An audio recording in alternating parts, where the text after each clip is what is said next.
You think you know what power looks like. You think it's the tailored suit, the polished shoes, or the loud voice commanding the room. You're wrong. Real power is silence. It's the ability to destroy a career with a single signature. In the high-stakes world of private aviation, appearances are a dangerous trap. When a pilot blocks a woman in a hoodie from boarding a $65 million Gulfstream, he thinks he's protecting the elite. He has no idea he's staring down the barrel of his own destruction. This isn't just a story about a misunderstanding. It's a brutal lesson in humility, a shocking criminal twist, and a karma so heavy it shatters lives. Buckle up. You are not ready for this turbulence. The rain at Teterboro Airport didn't just fall. It felt like it was trying to erase the tarmac. A relentless, grey sheet of water hammered against the sleek aluminum and composite skins of the world's most expensive machinery. Teterboro was the playground of the gods, or at least the gods of finance, tech, and industry. It was a place where a 10-minute delay could cost millions, and where the air smelled of jet fuel and old money. Doctor. Violet Clark pulled the hood of her oversized charcoal grey sweatshirt tighter around her face. She was exhausted. Not the kind of tired you get from a long jog or a bad night's sleep, but a bone-deep, cellular fatigue that comes from negotiating a biotech merger for 72 hours straight. The deal in Manhattan was done. The papers were signed. Her company, Ethelgard Biosciences, had just acquired a competitor for a sum that would make the news cycle for weeks. But right now, Violet didn't feel like a billionaire titan of industry. She felt like a wet rat. She stepped out of the black SUV, waving off the driver who tried to open an umbrella for her. She just wanted to get on the plane. She wanted a glass of Pinot Noir, a blanket, and silence. "I'll handle the bags, ma'am," the driver said, popping the trunk. "Just leave them by the stairs. Alaric, the flight crew will grab them," Violet said. Her voice raspy. She clutched a worn leather backpack to her chest. Inside was her laptop, containing data worth more than the airport itself. She walked across the wet tarmac toward the hangar where her jet was parked. It was a brand-new Gulfstream G700, a marvel of engineering that she had taken delivery of only 3 weeks ago. She hadn't even met the new crew yet. Her usual pilot, Captain Miller, was on paternity leave, and the management company, Apex Aviation, had sent over a relief crew. Violet looked at the jet. It was beautiful, even in the gloom. The tail number, N722VC, was painted in a subtle, matte silver against the dark blue fuselage. V. Sasse for Violet Clark. She had worked 20 years for those initials to mean something. As she approached the air stairs, the wind whipped her loose sweatpants around her ankles. She wore beat-up sneakers, the kind she used for gardening at her estate in Connecticut. To the untrained eye, she looked like someone who had taken a wrong turn on the way to the subway. Standing at the top of the stairs, under the shelter of the fuselage, was a man in a pristine uniform, Captain Paxton Walsh. He was tall, with a jawline that looked like it had been chiseled out of granite, and an expression that suggested he smelled something rotting. He checked his watch, a heavy gold Breitling, and frowned as he looked out at the rain. Next to him stood the flight attendant, a young woman named Talia. She was immaculately groomed, her hair pulled back in a bun so tight it looked painful, her red lipstick applied with surgical precision. She was scrolling on her phone, looking bored. Violet put her head down against the wind and started up the stairs. She was 3 steps up when a hand shot out, blocking her path. "Whoa! Hold it right there!" A male voice boomed. It wasn't a question, it was a command. Violet looked up, blinking rain out of her eyelashes. Captain Paxton Walsh was looming over her, his arm barred across the entrance like a nightclub bouncer. "Excuse me," Violet said, her voice quiet. "Deliveries go to the FBO front desk, not the aircraft." Paxton sneered, looking her up and down. His eyes lingered on her wet sneakers with distinct disgust. "And certainly not up my stairs. You're tracking mud on the carpet." Violet paused. She was too tired for this.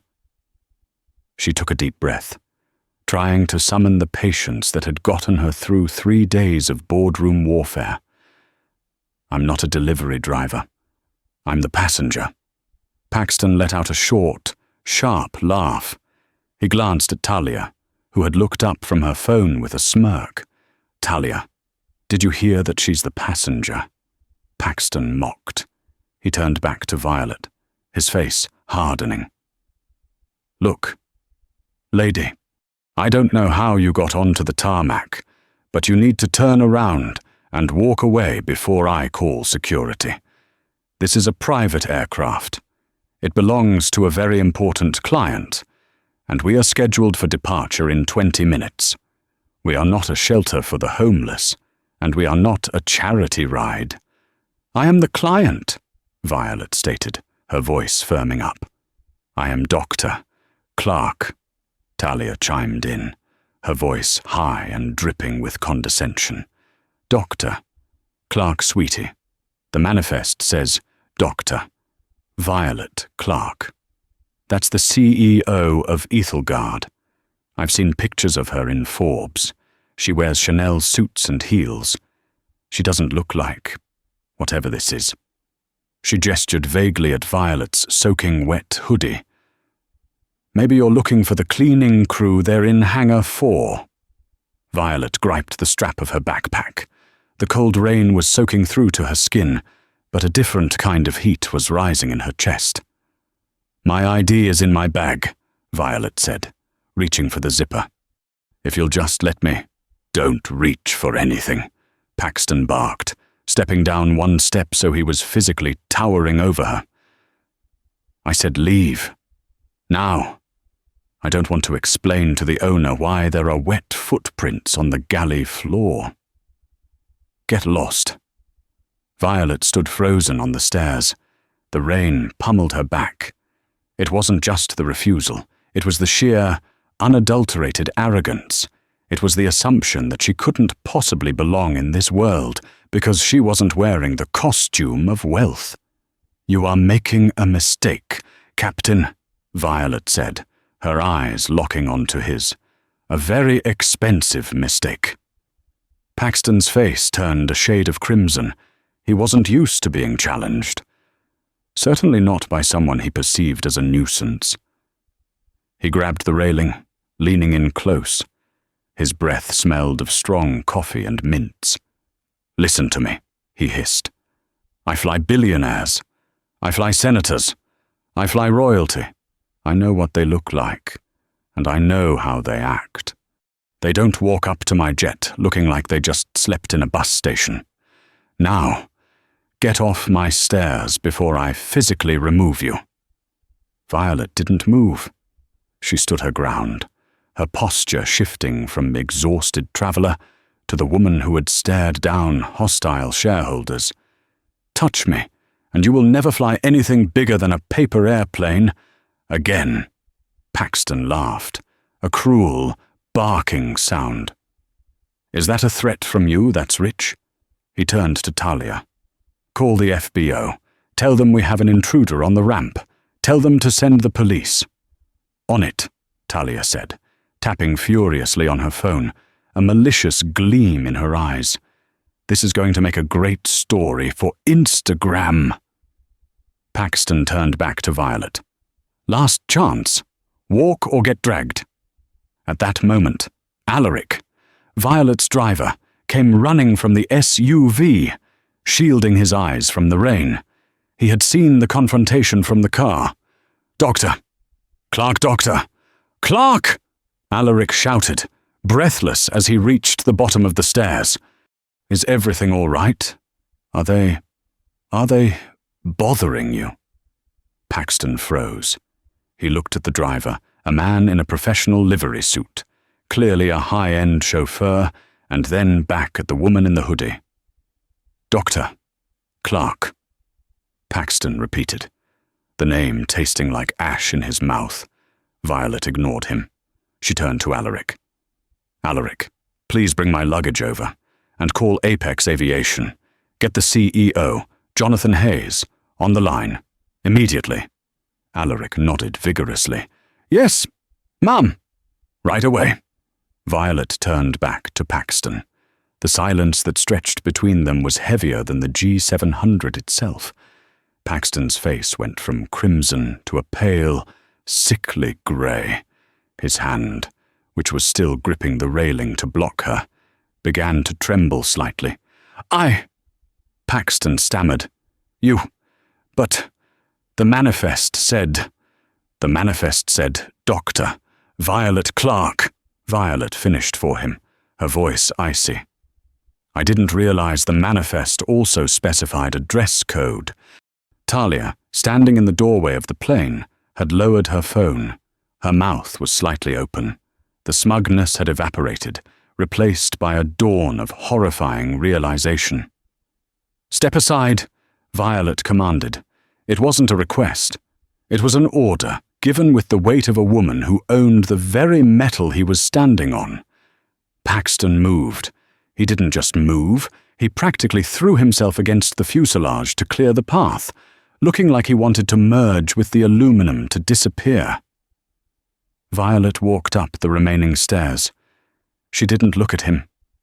She walked past Talia, who shrank back into the galley, clutching her phone like a shield. Violet entered the cabin of the G700. It was warm, smelling of fresh leather and orchid flowers. She dropped her wet backpack onto one of the beige club seats, the very seat Paxton was worried she would dirty. She sat down, leaned back, and closed her eyes. Outside, the rain continued to pour. Inside, the atmosphere was suffocating. A moment later, Paxton appeared in the cabin doorway. He had lost his hat. His hair was wet from the brief exposure to the rain. But he was sweating. He looked like a man who had just watched his life flash before his eyes. "Dr. Clark," he began, his voice shaking.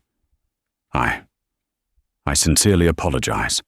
The lighting out there, and the security protocols. We have to be so careful these days. I'm sure you understand. I was just trying to protect your asset." Violet opened her eyes. She didn't turn her head. She just stared at the forward bulkhead. "Protecting my asset by threatening to drag me off the stairs?" she asked casually. "It was a misunderstanding," Paxton pleaded, stepping further into the cabin. If you had known I was rich, you would have treated me with respect." Violet cut him off, finally turning to face him. Her gaze was piercing. "But because you thought I was poor, you treated me like garbage. That tells me everything I need to know about your character. Captain Walsh." "I can make it up to you," Paxton said, desperation creeping into his tone. "We can be wheels up in 10 minutes. I'll give you the smoothest flight of your life. Talia has the catering ready, steak and lobster, just how you like it." Talia popped her head out from the galley, offering a terrified, wobbly smile. "Yes. Dr. Clark, I have the vintage Dom Perignon on ice." Violet looked at them.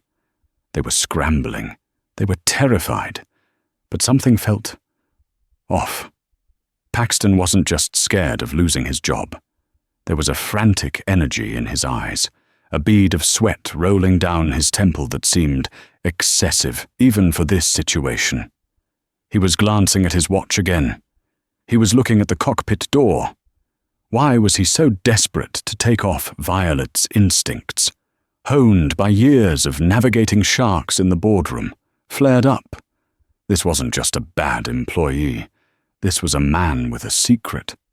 "I'm not hungry," Violet said slowly, "and we are not taking off." Paxton's face twitched. "Ma'am, we have a slot. If we miss it, we aren't going anywhere."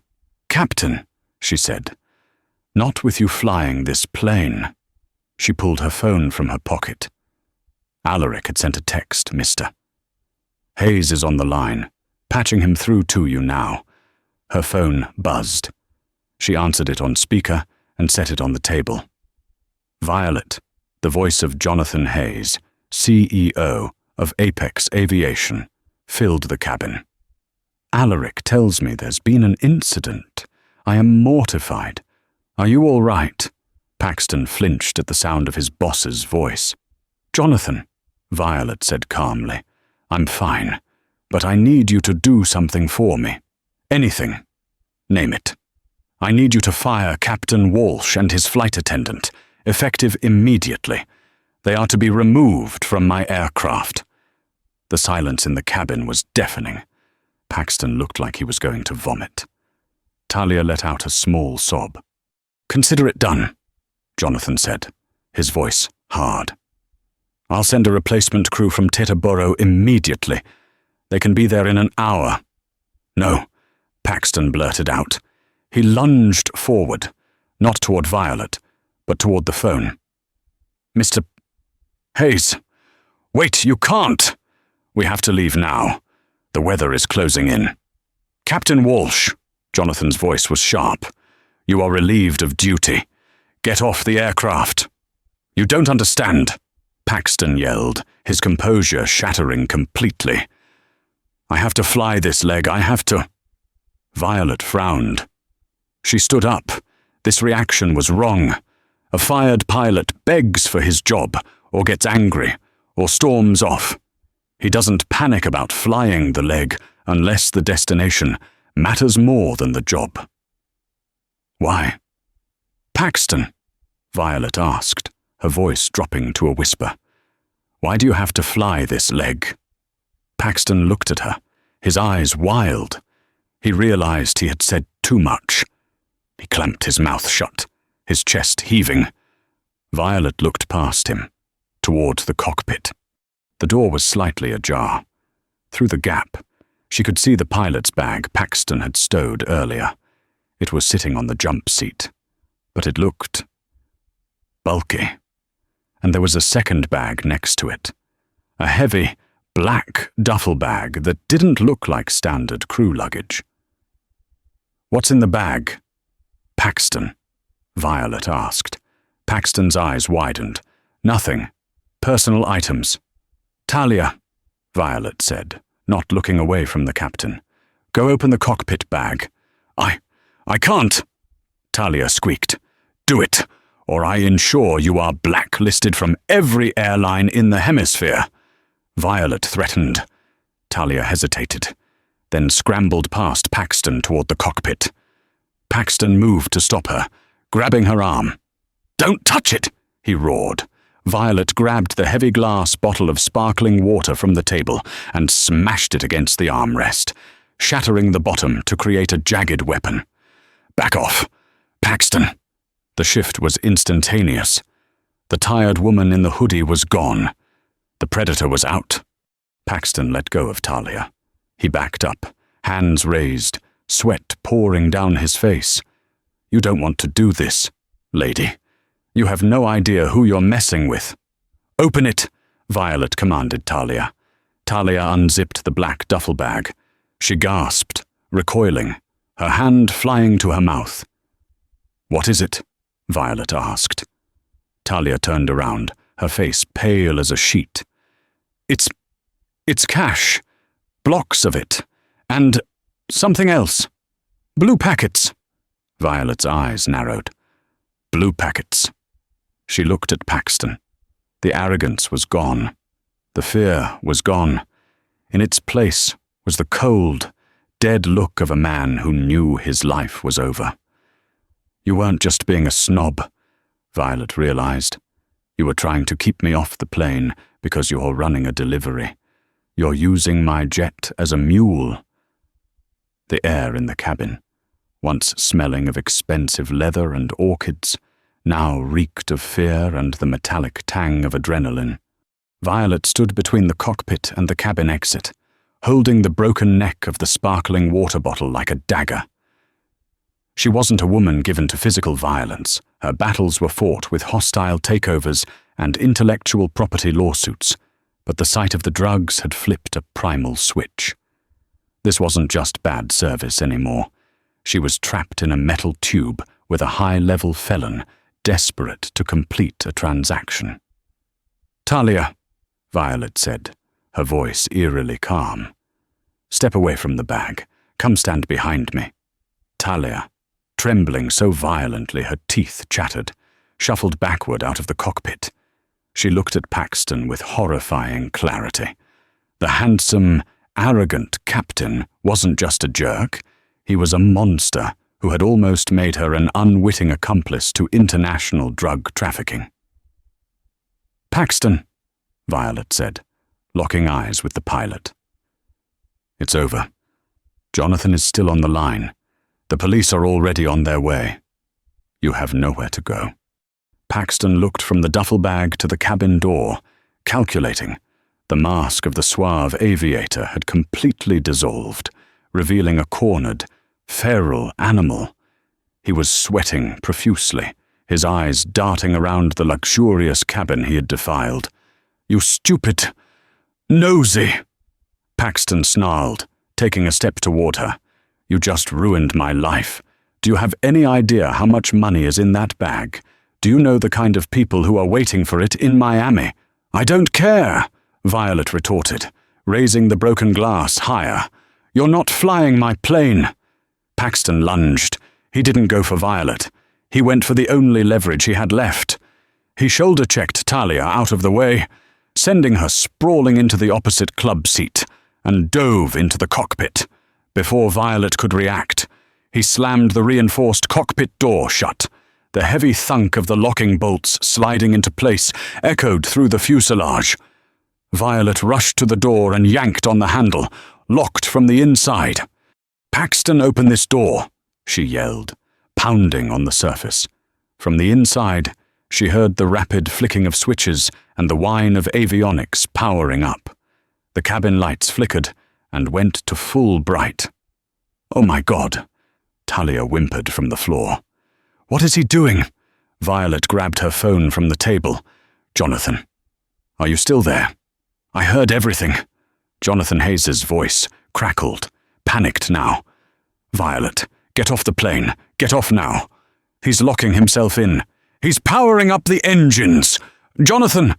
Violet shouted over the rising whine of the G700's massive Rolls-Royce Pearl engines spooling up outside. The aircraft shuddered as the auxiliary power unit kicked in. "He can't take off," Jonathan yelled. "He has no clearance. The chocks are still in. He doesn't care," Violet yelled back. "He's terrified of whoever he's working for, more than he is of the FAA, outside." The noise was deafening. Alaric, the driver, was frantically waving his arms near the nose gear, trying to signal Paxton to stop. The massive jet lurches forward a few inches against the wheel chocks, screeching in protest. Violet ran to the main cabin door. She tried the electronic release, but nothing happened. "He disabled the door controls from the cockpit," she realized, horrified. She looked at Talia. "We're trapped." The plane lurched again, harder this time. Paxton was applying thrust, trying to jump the chocks. If he managed to free the wheels, he could taxi erratically across the active airport. At Teterboro, in this visibility. That was a death sentence. He could clip another jet, a fuel truck, or worse, try to force a takeoff on a runway he wasn't cleared for. Violet grabbed Talia by the shoulders, hauling her up. "Listen to me. We need to brace. Sit down, strap in, and put your head down." "We're going to die," Talia sobbed. "I just wanted this job for the travel benefits." "I didn't know." "Shut up and sit down," Violet shoved her into a seat and buckled the belt tightly. Violet sat opposite her, strapping herself in just as the plane gave a massive, violent shudder. With a sickening metallic crunch, the G700 jumped over the wooden wheel chocks. The plane was loose. Violet looked out the porthole window.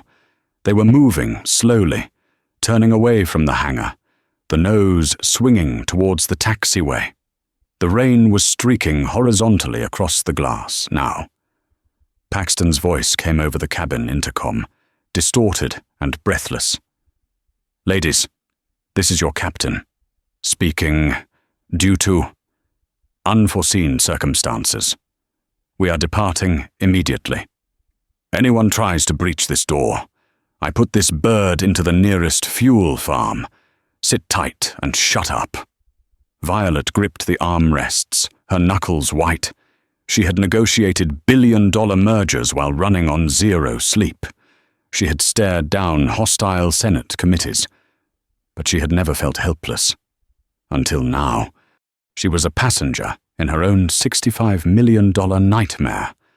The G700N722VC was moving. It wasn't a graceful taxi. It was jerky and erratic. Paxton was driving it like a getaway car, too fast for the slick tarmac. Violet stared out the window. Through the deluge, she saw flashing lights, blue and red, cutting through the grey. A Teterboro Airport operations vehicle sped alongside them, its yellow lights flashing, trying to cut off the nose of the jet. Paxton swerved the massive aircraft, the wingtip narrowly missing a parked Cessna Citation. "He's insane," Violet whispered. Suddenly, the plane jerked to a violent halt, throwing them forward against their seatbelts. The engines roared down from taxi thrust to idle. Violet looked out the other side. 2 black SUVs and a Port Authority police cruiser had blocked the taxiway ahead. Behind them, a massive airport fire truck had pulled up, sandwiching the jet. They were surrounded. The intercom crackled again. Paxton didn't speak, but they could hear him breathing raggedly, muttering curses. "Captain Walsh." A booming voice came over an external loudspeaker, echoing through the rain-soaked fuselage. "This is the Port Authority Police. Cut your engines immediately. You are surrounded. There is nowhere to go." Silence from the cockpit. "Cut the engines. Walsh now, or we will disable the aircraft." A tense 10 seconds passed. Then, the whine of the engines began to decrease. The interior lights flickered as the main power generators went offline, replaced by battery power. The silence that followed was heavier than the engine noise had been. The main cabin door hissed. Someone outside had engaged the external emergency release. The door rotated upward, letting in a blast of cold, wet air and the blinding glare of searchlights. 4 tactical officers in heavy body armor, helmets, and carrying assault rifles stormed up the stairs. "FBI hands where we can see them," the lead officer bellowed, swinging his rifle between Violet and Talia. Talia screamed, throwing her hands up. Violet slowly unbuckled her seatbelt and raised her hands. "I am Dr. Violet Clark. I own this aircraft," she said steadily, though her heart was hammering. The flight attendant had nothing to do with this. The pilot is barricaded in the cockpit. He has a duffel bag containing drugs and cash. The lead officer signaled to his team.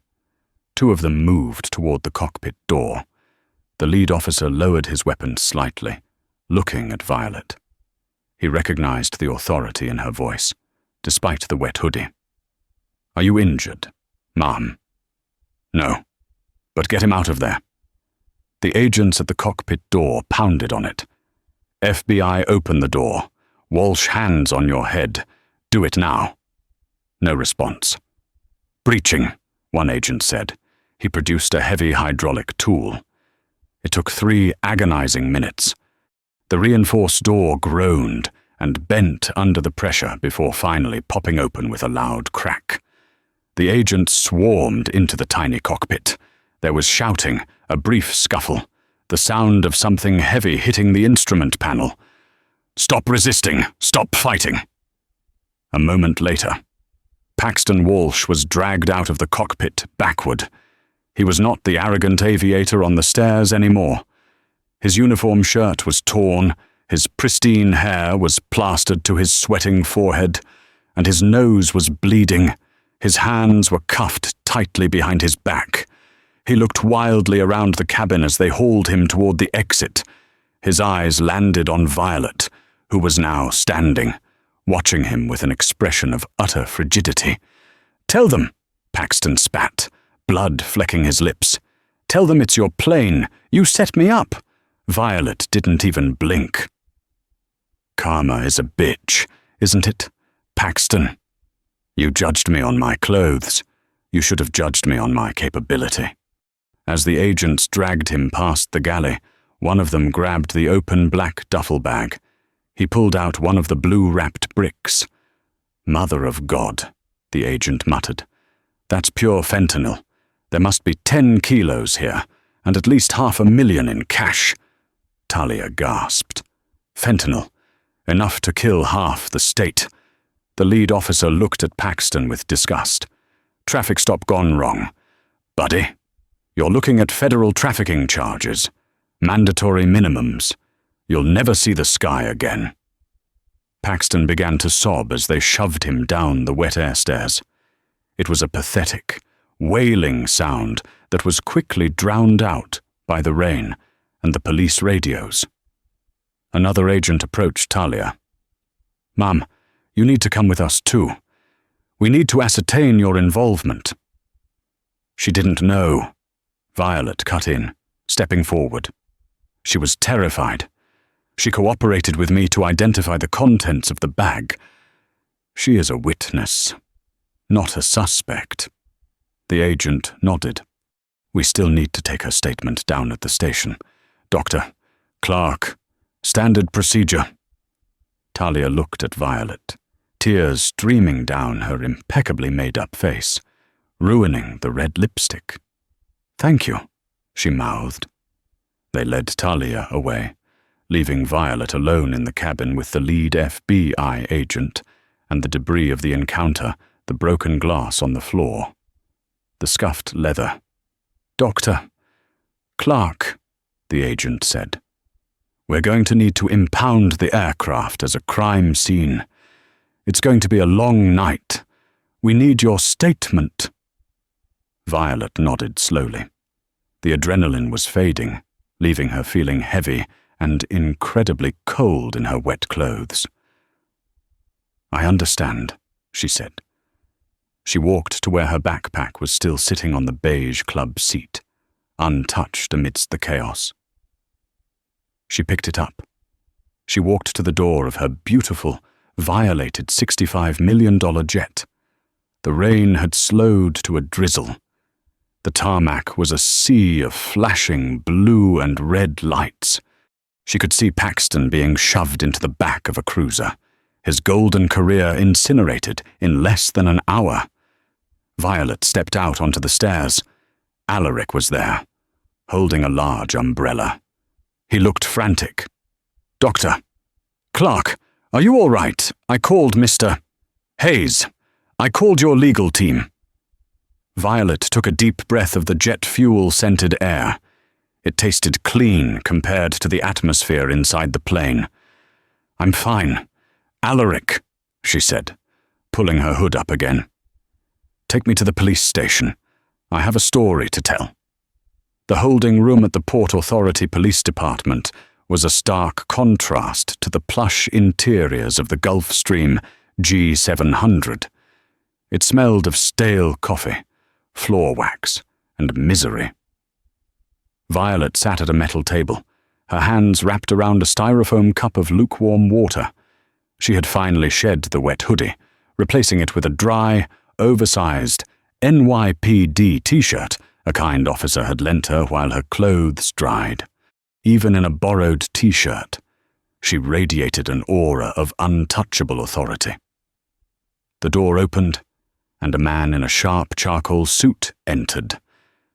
This was Harrison Boyd, her chief legal counsel, and a man who cost $2,000 an hour just to answer the phone. He looked out of place in the dingy station, but his eyes were focused entirely on his client. "Violet," Harrison said, his voice low and urgent. "I've spoken to the district attorney. They are treating you as the primary victim and a cooperating witness. But this is messy. The press is already sniffing around outside. 'Billionaire's jet seized in drug raid' is the headline they're running with." Violet looked up, her eyes hard. "Change the headline. Harrison, it should read, 'Billionaire CEO uncovers trafficking ring and stops it single-handedly.' I'm not the victim here. I'm the prosecutor's best friend." Harrison nodded, taking a seat. "Agreed. Now, regarding the pilot. Paxton Walsh. The FBI agents Garrity and Miller, are in with him now. It's not going well for him." "Good," Violet said coldly. "It gets worse." "Though," Harrison continued, leaning in, "they found more than just the fentanyl and cash in the cockpit. They found a ledger. Walsh wasn't just a mule, he was a distributor. He's been using Apex Aviation planes for 6 months to move product between Teterboro and Miami. He specifically targeted empty leg flights where the jet is repositioning without passengers. He thought your flight was a repositioning run. That's why he was so aggressive about keeping you off. He had a scheduled drop-off in Miami." Violet felt a chill that had nothing to do with her wet hair. He wasn't just being a racist snob. He was desperate and dangerous, Harrison confirmed. "He owes money to the Sinaloa cartel. That 10 kilos of fentanyl. That was his get-out-of-debt payment. By stopping him, you essentially signed his death warrant with the cartel, assuming the feds don't bury him under a supermax prison first." Violet stood up, pacing the small room. "I want to see him." Harrison hesitated. "That's highly irregular." "Violet, the FBI won't allow it." "Make them allow it," she commanded. "I need to look him in the eye. I need to know if anyone else at Apex is involved. I fly my family on these planes. Harrison, my nieces, my elderly mother. If there is rot in that company, I need to know how deep it goes before I sue them into the Stonehenge." Harrison sighed, pulling out his phone. "I'll see what I can do."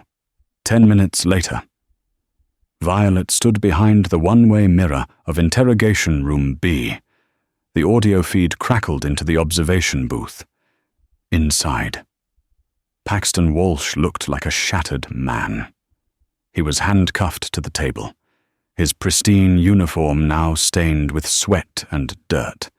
Agent Garrity, a burly man with a no-nonsense demeanor, slammed a file onto the table. "We have the flight logs. Paxton," Garrity barked. "We matched them with the GPS data from your phone. Teterboro, Opa-locka, Van Nuys. Every time you flew an empty leg, a shipment of narcotics hit the streets in that city 2 days later. You're done." "I told you," Paxton screamed, his voice cracking. "I didn't have a choice. They said they'd hurt my sister. You don't understand these people. We understand that you just tried to hijack a $65 million aircraft with the owner on board," Garrity said calmly. "That's air piracy. That carries a life sentence. Paxton, mandatory." Paxton put his head in his hands, sobbing. "She wasn't supposed to be there. The manifest said Clark, but the note said stand by. I thought she was a no-show when she walked up looking like a homeless person. I thought I could just bully her away. I didn't know she was the Clark.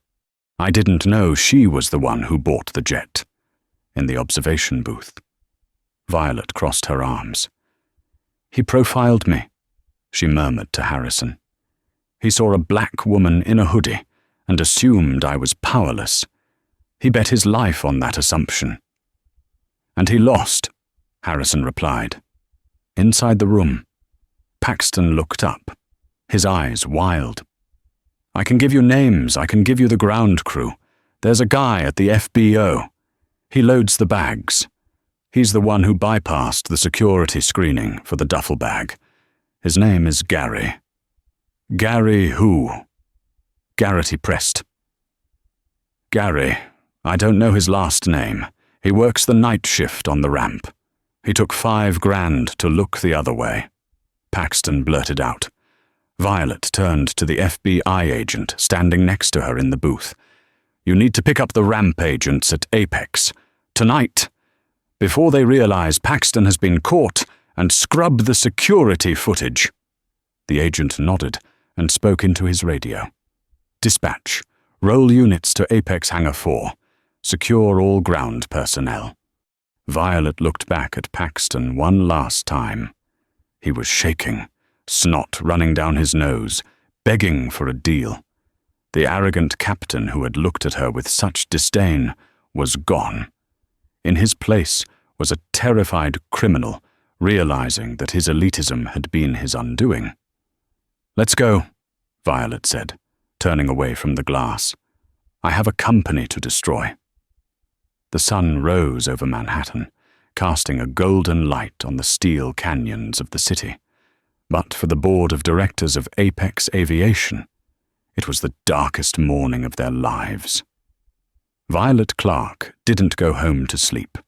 She went to her penthouse, showered, and put on her armor, a bespoke white Alexander McQueen suit, 6-inch Louboutin heels, and a diamond tennis bracelet that cost more than Paxton Walsh made in 5 years. She didn't take a nap.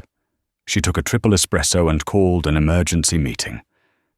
At 9:00 a.m. sharp, Violet walked into the headquarters of Apex Aviation in Midtown. She didn't check in at the front desk. She walked straight past security, flanked by Harrison Boyd and 2 other attorneys from her firm. The receptionist, recognizing the look of a woman on a warpath, didn't dare stop her. She kicked open the double doors of the main conference room. Jonathan Hayes, the CEO, was sitting at the head of the table, looking like he hadn't slept in a week. Around him sat the VP of Operations, the head of HR, and their general counsel. They were in the middle of a crisis management meeting, surrounded by half-eaten bagels and overflowed ashtrays. The room went silent as Violet entered. Violet. Jonathan stood up, his face pale. We were just discussing the situation. I can't tell you how sorry. Sit down, Jonathan, Violet said. Her voice wasn't loud, but it had the weight of a gavel striking a block. She walked to the other end of the long mahogany table and threw a folder onto it. It slid across the polished wood and stopped right in front of him. That, Violet said, pointing a manicured finger at the folder, is a breach of contract notice, effective immediately. I am terminating my management agreement with Apex. I am pulling my G700, and I am pulling the 3 Challenger 300s and 50s my company leases through you. Violet, please, the general counsel stammered. This is an isolated incident. A rogue employee. You can't hold the entire firm responsible for Captain Walsh's criminal behavior. A rogue employee, Violet laughed, a sharp, humorless sound. Last night, the FBI arrested your lead ramp agent, Gary, and 2 other ground handlers. They were running a drug ring out of your hangar for 6 months. They were bypassing TSA screenings, falsifying weight and balance manifests, and using client aircraft as drug mules. And you're telling me you didn't know? Jonathan wiped sweat from his forehead. We had no idea. We do background checks. Your background checks are a joke, Violet snapped. And your culture is worse. Paxton Walsh felt comfortable treating a passenger like garbage because your culture allows it. He felt comfortable bringing 10 kilos of fentanyl onto a jet because your security protocols are non-existent. You run a loose ship, Jonathan, and loose ships sink. She signaled to Harrison. As of this morning, Harrison announced, stepping forward, Doctor, Clark has filed a civil lawsuit against Apex Aviation for negligence, breach of fiduciary duty, emotional distress, and endangerment.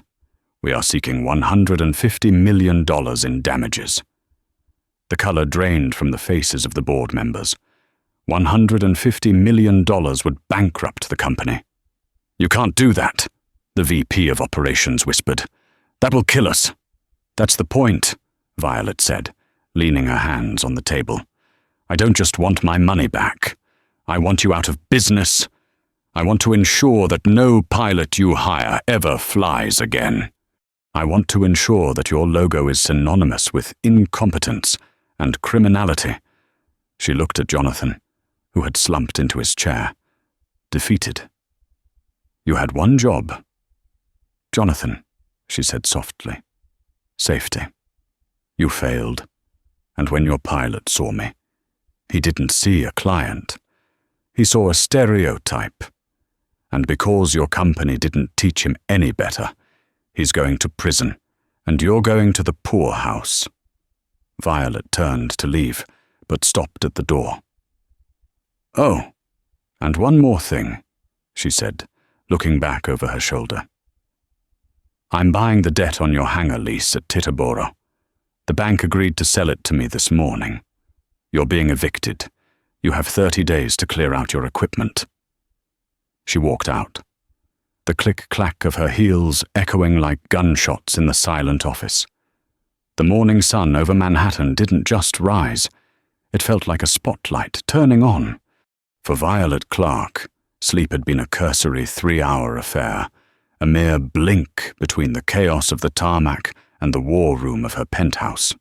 She stood by the floor-to-ceiling windows of her Tribeca apartment, watching the city wake up, a mug of black coffee in her hand, on the giant OLED screen behind her. The news was already breaking, but the headline wasn't about a merger or a stock split. It was about her. Billionaire in a hoodie, how a biotech tycoon took down a drug ring.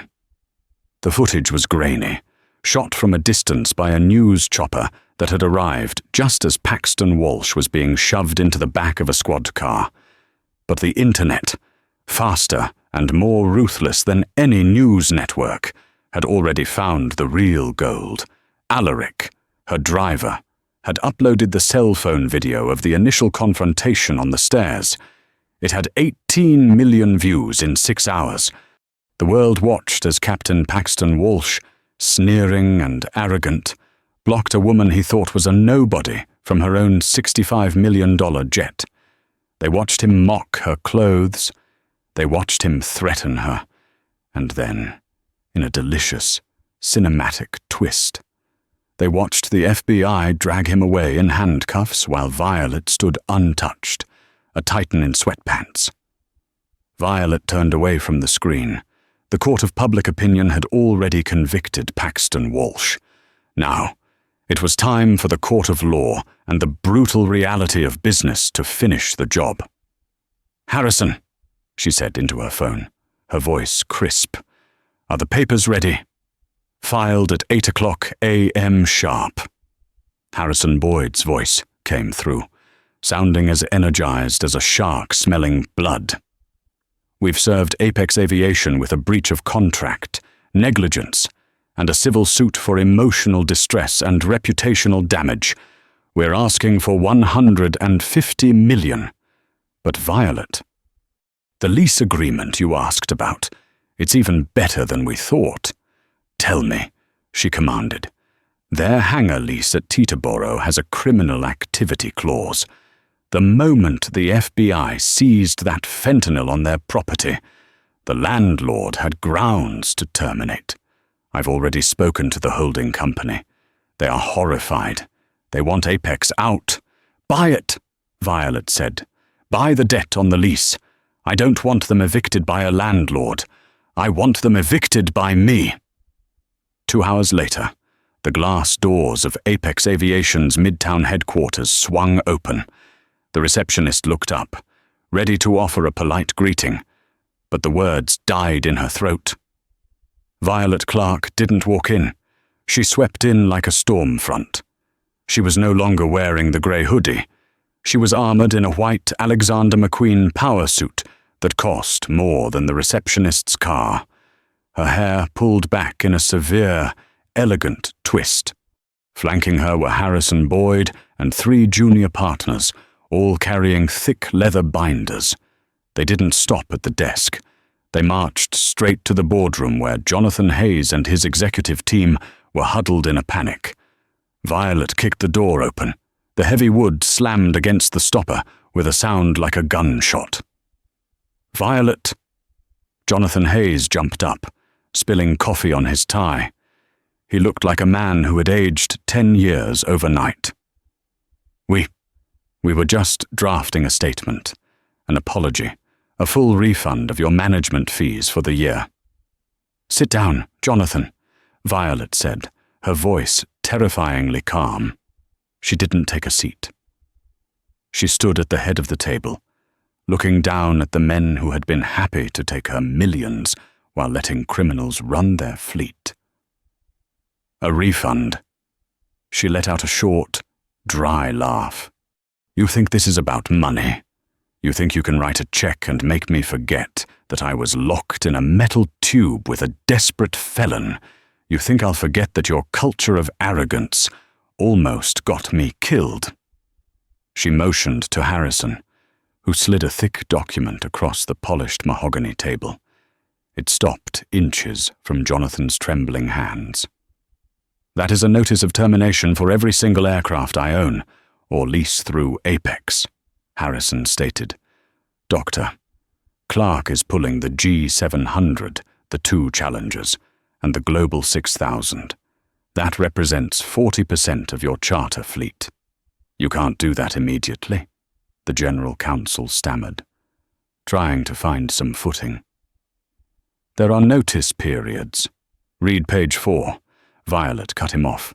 "Material breach of safety. Your pilot tried to smuggle Class A narcotics using my asset. The contract is void, but that's not the worst part." She leaned in, placing her hands flat on the table. "I bought your hangar lease this morning, Jonathan. The bank was very eager to offload a property that just became a federal crime scene. As the new leaseholder, I am exercising the morality clause. You have 48 hours to vacate Hangar 7. Any equipment left behind will be auctioned off to pay for the cleaning fees." The color drained from Jonathan's face. Hangar 7 was their hub. Without it, they had nowhere to park their remaining jets. They were effectively grounded. "You're destroying us," Jonathan whispered. "Over one pilot, over one mistake." "It wasn't one mistake," Violet said, her eyes flashing. "It was a culture. You hired a man like Paxton Walsh because he looked the part. You ignored the red flags because he was charming to the right people. You let your staff judge people by their clothes instead of their character. And now you don't have a business." She straightened up, smoothing her jacket. "You judged me as powerless because I wasn't wearing this suit. Now that I am wearing it, I'm doing exactly what a CEO does. I'm cutting the rot." She turned on her heel and walked out, leaving a silence in the room so profound it felt like a funeral. Later that afternoon, the adrenaline began to fade, replaced by a quiet exhaustion. Violet was back in her office at Ethelgard Biosciences. The news cycle had moved on to the hard karma angle. Paxton Walsh, denied bail, flight risk and cartel ties cited. Apex Aviation stock plummets 60% as major clients flee. Her assistant knocked gently.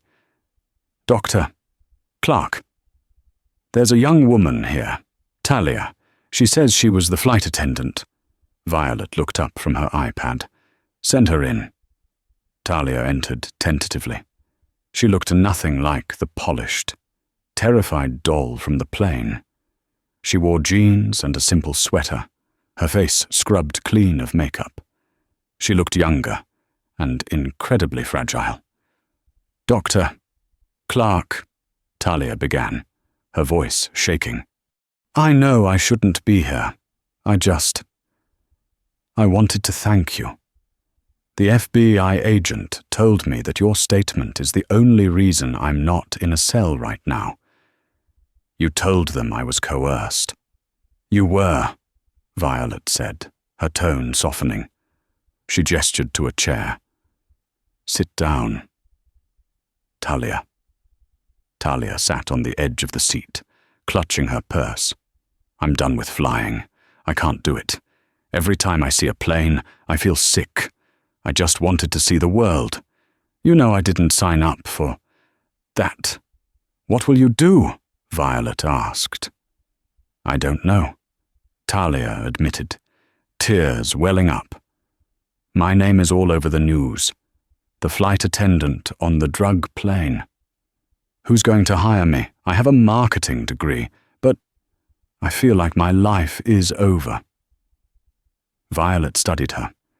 She saw the girl who had been terrified, but had still unzipped that bag. She saw the girl who had chosen truth over protecting her captain. Paxton Walsh judged you too, Violet said thoughtfully. He thought you were just a pretty face to serve drinks and keep quiet. He underestimated your integrity. Violet pulled a notepad closer and scribbled a name. She tore the sheet off and slid it across the desk. That is the number for my VP of Brand Strategy here at Ethelgard. We are launching a new initiative for accessible healthcare in developing nations. We need people who can handle high-pressure environments and who understand that things aren't always what they appear to be. Talia stared at the paper, then up at Violet, her mouth slightly open. You're offering me a job in biotech. I'm offering you an interview, Violet corrected, with a small smile. Show up tomorrow. Wear the jeans. I don't care about the clothes. I care about the person who opened the bag when she was scared to death. That's the kind of courage I can't teach. Talia took the paper, her hands trembling. Thank you. I won't let you down. I know, Violet said. 3 weeks later. Violet Clark returned to Teterboro Airport. It was raining again, a soft drizzle that made the runway lights shimmer. She stepped out of her car, wearing the same charcoal grey hoodie she had worn that fateful night. It was her lucky hoodie now. She walked toward Hangar 7. The Apex Aviation signage was gone, stripped bare. In its place, a temporary banner read, Clark Aviation Holdings. Standing by the stairs of her Gulfstream, G700, now scrubbed clean. Vetted and cleared by the authorities was a new crew. The captain was a woman in her 50s with kind eyes and a firm handshake. The first officer was a young black man who looked at Violet with pure respect, not because of her bank account, but because he knew the story. Good evening.